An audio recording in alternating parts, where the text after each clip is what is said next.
Kuchelewa kuoa ni sehemu katika mafsada. Ni sehemu katika mafsada. Kwa sababu gani? Kwa sababu yanapelekea kufanya mambo ambayo yasiyofaa. Ndio kama haya. Sawa, kijana ana mchumba wake, sio? Ni mchumba wake. Maana yake kwa maana yepesi mchumba wake. Ana mchumba wake. Ima saa zingine na yeye pia ni mwanafunzi mwenzake. Wanasoma chuo kimoja au vyuo tofauti. Lakini kijana hana furusi, hana uwezo wa kuoa kwa sasa. Kwa wanasubirishana, wampeana muda. Kwamba wataoana baada ya miaka miwili inshallah, baada ya mwaka, baada ya miezi kadhaa. Tukimaliza chuo, tukishapata kazi tutaoana. Unakuta ndivyo wamewekeana makubaliano, wanadanganyana hivi. Sawa sawa. Mimi natumia lugha wanadanganyana, wengi waliokuwa wengi wanadanganyana. Kwa sababu mara nyingi wakimaliza vyuo kila mmoja anashika njia yake. Sawa, kila mmoja anashika njia yake na hakuna naye mjua mwenzake. Kwa hivyo kwanza jambo hili ni hatari. Uchumba wa sampuli hii ni hatari. Ni hatari. Uchumba wa miaka miwili mitatu. Sawa, ni uchumba ambao wa namna hii unapelekea katika mafsada, kufanya haramu, ndio kama hivyo, kuwasiliana. Tena baadhi ya time uchumba kisheria wanaweza wakawasiliana. Wachumba wanaweza wakawasiliana kwa maslahi ya ule uchumba, kwa ajili ya kuangalia na kubadilishana. Kama kuna jambo la wajibu wanatakiwa waweze kunasihiana, kadhalika kuna jambo linatakiwa la kisheria waweze kulijadili, ambalo ni jambo ambalo lina maslahi katika mustakabali wa maisha yao. Inafaa, lakini kwa dawabit, kwa vidhibiti vya kisheria. Mnawasiliana vipi?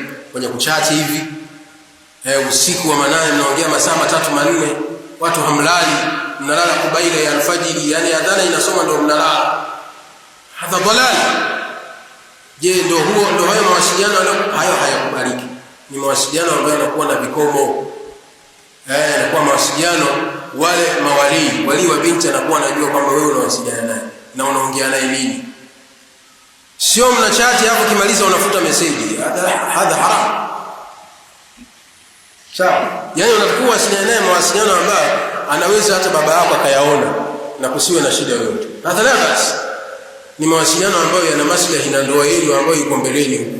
Lakini sio kuchati tu kwa mambo unasemaje, yani yasiyokuwa na faida. Yaani ukiangalia kisheria hayana faida. Lakini tu kwa sababu ya hamasa na nini, nafsi inapenda hivyo. Nafsi inapenda hivyo kuchati na nini, piga story. Hadhara ya mbaya. Na hali katika madhara ya kurefusha uchumba. Kwa kijana usifanye hivyo kwa Kiislamu. Kama hujawa tayari kuoa, unaona wasa haupo kwa sasa, usichumbie. Hadha khairun lak.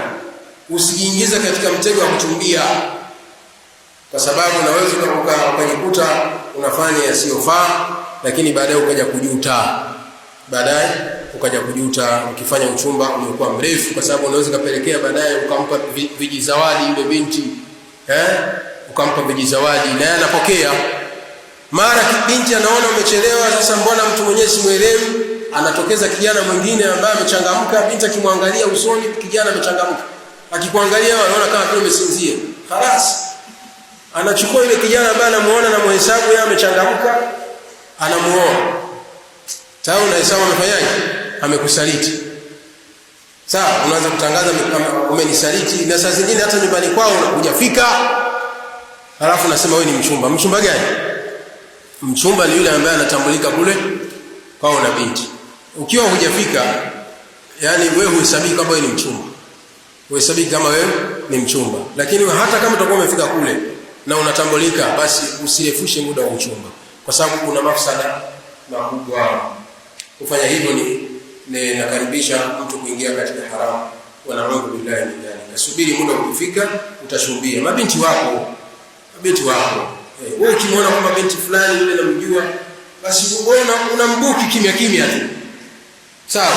Yaani unamweka katika moyo wako. Haina haja ya kuanza kumtafuta na kuzungumza naye, haja ya kuwa huna khutwa za kuoa hivi sasa. Inaweza kupelekea mpaka kuiba, kutapeli, alimradi tu uweze kuoa. Hadha la yamna. wallahu a'lam.